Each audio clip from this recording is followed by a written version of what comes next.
City of Charleston is looking into changes for its Palmetto Artisans program after an incident on the city market earlier this year. In this edition of Quintin's Close-Ups, I sit down with the City of Charleston's Women and Minority Enterprise Business Manager, Ruth Jordan, one-on-one. And be sure to download the free Quintin's Close-Ups app in your Apple or Google Play stores, or listen to this interview later on the free iHeartRadio app. Ruth Jordan. Hi, how are you? I'm doing great. So good to see you again. So nice to see you again, Quintin. Yes, ma'am. Same here. Well, let me talk to you about a couple of things, because obviously you are the new women's business and minority MBE. That's right. Minority Business Enterprise Manager. Wow. Here for the City of Charleston. What is that like for you, Ruth Jordan? Well, you know what? I told people I was born to do this job. As a business owner myself, and entrepreneurship myself, and understanding procurement as a former contracting officer with the federal government for almost 20 years, I understand what this job entails. One of the things that I would like for this job to do is recruit, connect, and help sustain minority and women-owned businesses as they do business here with the City of Charleston. That's so good to hear. Let me take you to July 2nd. Charleston police said 16-year-old Gerald Perlow was illegally selling Palmetto roses at the Charleston City Market in downtown Charleston. According to ABC News 4, the officer was on patrol around 1:15 that Monday when he saw two teenager boys illegally selling the Palmetto roses in the market. When the officer approached them to explain what they were doing was illegal, one tried to run away. So the officer tried to detain him, according to city police. The boy fought off with the officer and both fell to the ground, with the teenager landing on top of the officer, according to police. Afterwards, he was put in handcuffs and taken to juvenile detention, charged with illegally selling Palmetto roses, a violation of City Code 17109, as well as resisting arrest. That happened July 3rd. When you look at that to right now, what still plays in your mind about this incident? Unfortunately, it was an unfortunate incident that occurred, but I'm so happy that he was released into his parents' custody, and I'm not sure where those charges are. I don't think that he was charged with illegally selling roses. Right. He has not been charged with illegally selling roses, Right. because you can't be charged with illegally selling roses, a $2 rose on the streets of Charleston. And you told ABC News 4 this quote, "Without an ordinance, we would have per chaos," relating to the Palmetto Artisans program. You said this: "They can engage, but they cannot attack our tourists. They cannot bully the tourists.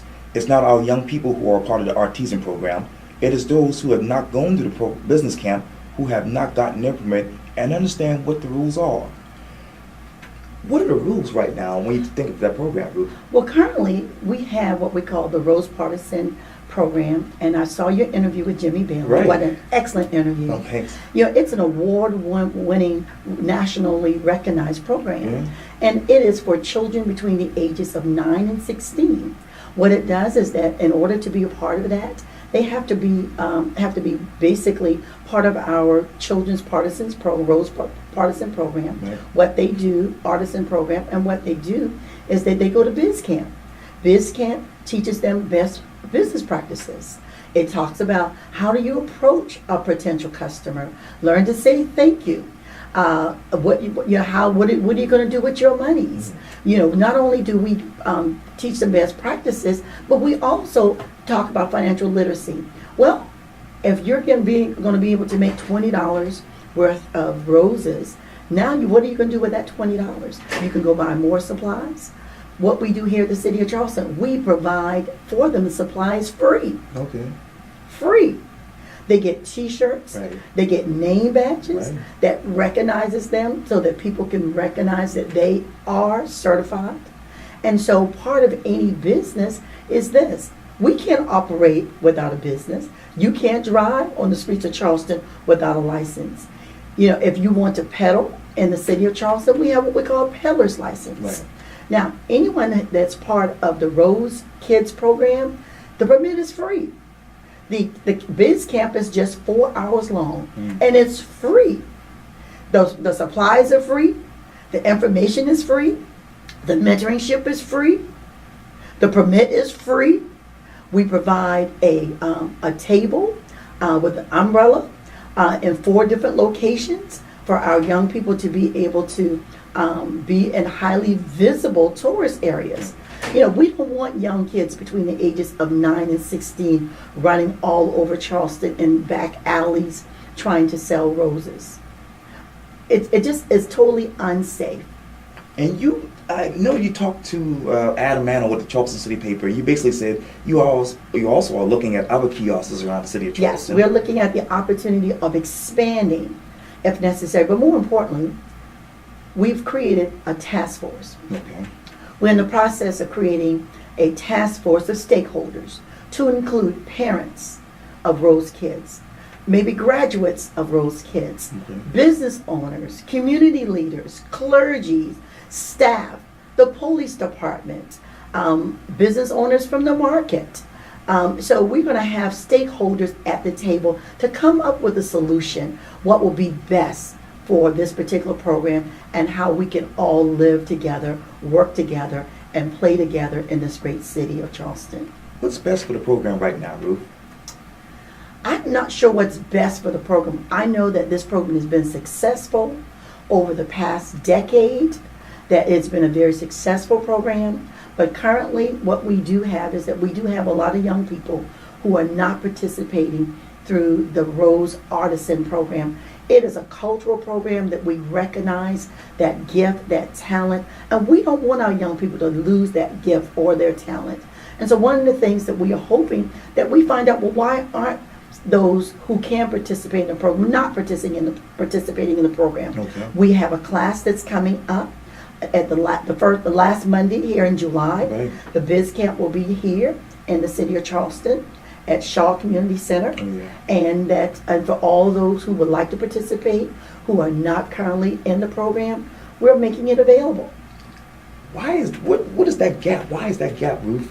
For the people who don't want to get into the program but still want to sell the roses on the Well, streets. see, that is the $1 million question.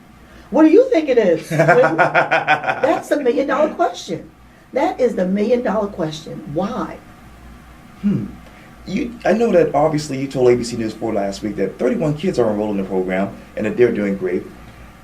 Can you describe those kids for me? Well, I have not personally Okay. worked with the young people. Okay. This program is actually ran out of our recreation department. Okay. Crystal Reed, who is the program manager over the program, she can better tell you, but I will say this. I've seen their pictures. Okay. Their ages are between 9 and about 15 years old. They're 98% African American males. But I haven't personally worked with the children, but I have seen all their profiles. They typically come from our local communities here, downtown Charleston, and public housing.